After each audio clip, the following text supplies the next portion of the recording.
You're welcome back to the Gavel. The Senate has begun an investigation into what it called the abuse and mismanagement of the Treasury single account regime, the TSA. A federal lawmaker, Senator Dino Melaye, at plenary during the week, said a company which was engaged to mop up government funds scattered in various banks across the country is charging 1% of the total funds collected to do this task. Problem is that 1% charge, according to Senator Melaye, has been put at 25 billion naira. Federal lawmakers did not find this funny. This is the first time a lawmaker from a minority party is presiding over plenary. The Deputy Senate President, Ike Kweremadu, presides over plenary in the absence of the Senate President, who was at the villa for the swearing-in of the new ministers. A federal lawmaker, Senator Dino Melaye, takes the floor. He brings up a worrying matter which involves the Treasury single account regime. President Buhari on August 2015 directed the federal government ministries, departments and agencies to open and start paying into a Treasury single account all government revenues and incomes. According to the directive, the measure is to promote transparency. However, Senator Melaye said the regime is being abused. He said the appointment of remitter, an e-collection agent, is a gross violation of Section 162, subsection 1 of the 1999 Constitution and the Banks and Other Financial Institutions Act. The federal government on the 15th of September 2015 mopped up the sum of 2.5 trillion naira through e-collection agents called remitter, who charges 1% of all monies passing through it, the implication of which 1% of 2.5 million or trillion mopped up on the 15th of September 2015 alone amounted to 25 billion naira largesse to remitter for doing nothing. The floodgates were thrown open as federal lawmakers expressed dismay over the development.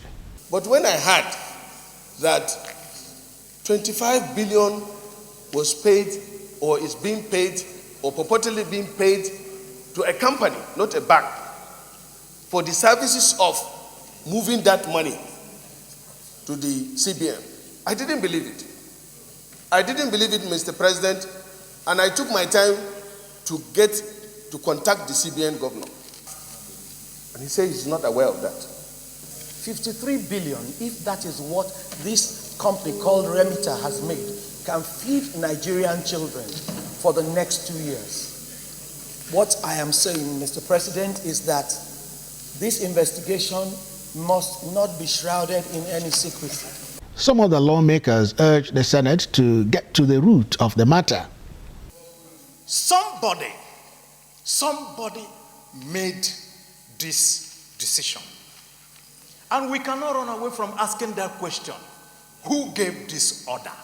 After an extensive debate on the matter, the Senate mandated the committees on finance, banking and other financial institutions to carry out a holistic investigation on the matter and report back in 2 weeks.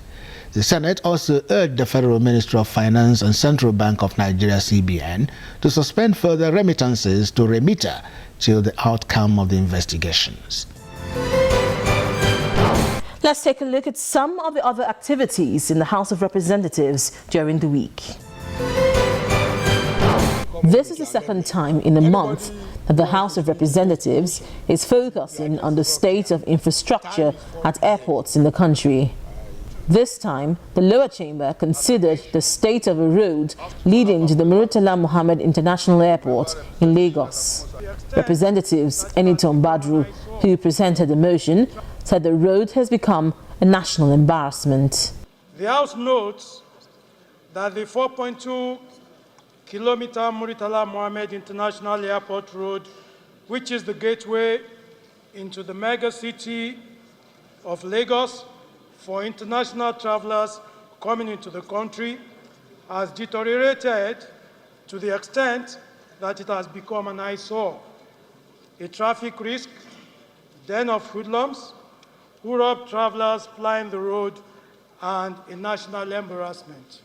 The House is also concerned that the poor state of the road has been worsened by indiscriminate parking of tankers and yellow commercial buses along the road, often causing gridlock and thus making travelers entering Lagos through Murtala Mohammed International Airport to suffer stress and delay. The House urged the federal government to rehabilitate the road as part of the Presidential Special Intervention Fund for road projects and award a contract for the construction of an 8-lane dual carriageway.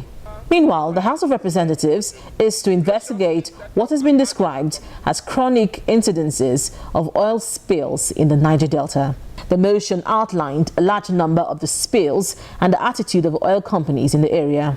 In the sharp contrast, last year alone, according to Amnesty International and some Nigerian rights groups, including the Environmental Rights Action ERA, there were over 1,000 recorded incidences of oil spill in the Niger Delta.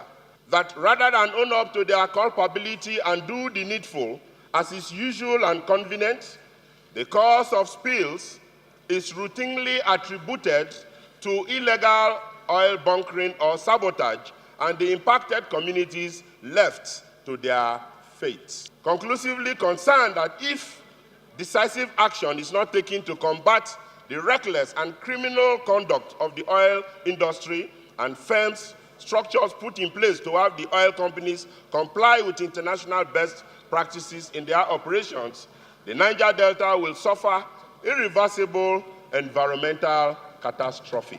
The House has also urged the Department of Petroleum Resources and National Oil Spill Detection and Response Agency, NOSDRA, to be more proactive in their supervisory roles. Now, this is where we draw the curtains on this week's edition of The Gavel. If you have any views on any of the issues discussed, do email us on thegavel@channelstv.com. Thank you for staying with us and see you again next week.